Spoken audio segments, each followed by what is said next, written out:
My fiancée warned me that prenups are a betrayal, threatening to leave if I brought it up again. 005. I responded, understood. Then I raised it again, during our breakup settlement in court. 011. I'm 32, male, and was engaged to Lauren, 29. We'd been together 2 years, 017, cohabiting for the last one in a condo I own. On the surface, everything seemed perfect.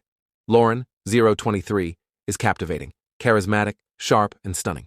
We appeared to be a great match. 027. But I've learned that even the sturdiest foundation can fracture without warning.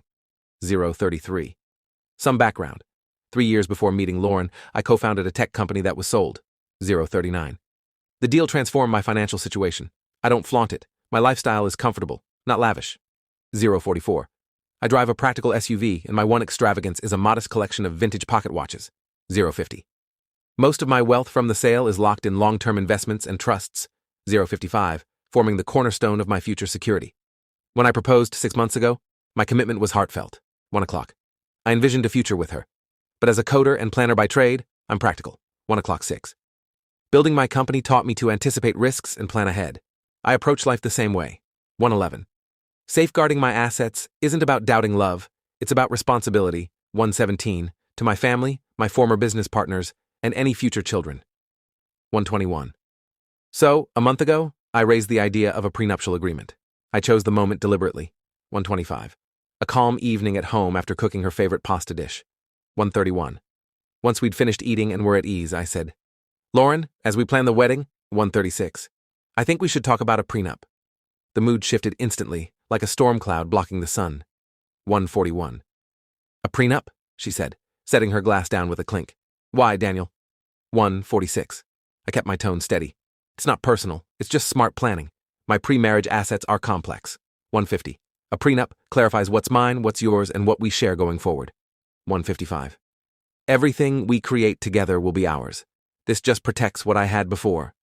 She stood abruptly, her chair scraping the floor. 201. No, it creates a wall between us. It says you don't trust me, that I'm just another risk to mitigate. 207. That's not true, I countered. It's about avoiding future disputes for both our sakes. 211. Her eyes, usually so inviting, turned cold. This is a slap in the face. You're planning for divorce, 215, before we're even married. It's heartless. Then, her voice dropped to a chilling ultimatum. 220. I'll say this once. Mention a prenup again, and I'm out that door for good. 225. We're building a life on love and trust, not a contract to guard your fortune. 230. I met her gaze, noting the line she'd drawn. I saw her threat not as emotion, but as a deal-breaker. 236. She'd just outlined the exact condition for her exit. In that moment, I made my decision. 241. Understood, I said, a single word that seemed to ease her tension. She took it as my surrender, her posture softening as she hugged me. 247. Thank you for believing in me, she murmured. Love is all the protection we need. 252. I returned the embrace, but my resolve was set. She'd defined her terms for leaving, 258, and I chose to honor them, not in the way she expected. I haven't mentioned the prenup since. Wedding plans continued, and her parents, Richard and Ellen, 304, grew more involved, dropping subtle hints about my wealth. I once saw their comments as harmless, now I view them as reconnaissance for their stake. 310. I've scheduled a meeting with my attorney next week, not to plan a wedding, but to prepare for a separation. Update 1, 3 weeks later, 316. Things have shifted. My lawyer, Karen, confirmed my course was sound. I explained Lauren's ultimatum, my choice, and my worries about the fallout. 322. Her advice was direct. Brace for a battle and document everything. People who feel entitled to wealth don't back down easily. 328. She was right. The entitlement, once a faint ripple, became a flood after our talk. 333. It started with spending. The credit card I gave Lauren for shared expenses suddenly racked up charges. 339, a $5,000 designer purse, a luxury spa retreat with her mother to unwind from wedding stress. 345. I didn't confront her. I paid the bill, reported the card as compromised, and canceled it. 350.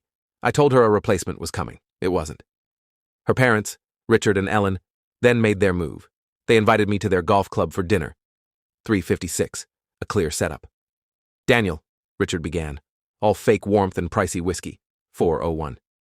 Ellen and I found a stunning property for you two. Perfect for a family. He slid a real estate pamphlet across the table, the price breathtaking. 407.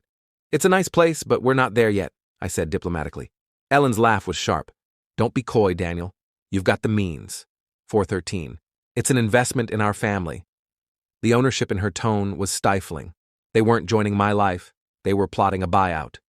419. The final straw was the watch. For my 30th birthday, my grandfather gave me his 1970 Omega Seamaster, 425, my most cherished keepsake, a piece of my family's legacy. Lauren loved it. Last year, I let her wear it to a charity event. A few weeks ago, she asked to borrow it for another. 431. I agreed. She never returned it to my safe. 2 days ago, I asked, "Hey, I need the Omega back for maintenance." 437. At her dressing table, she glanced at me through the mirror, a smug smile forming. "Don't be ridiculous.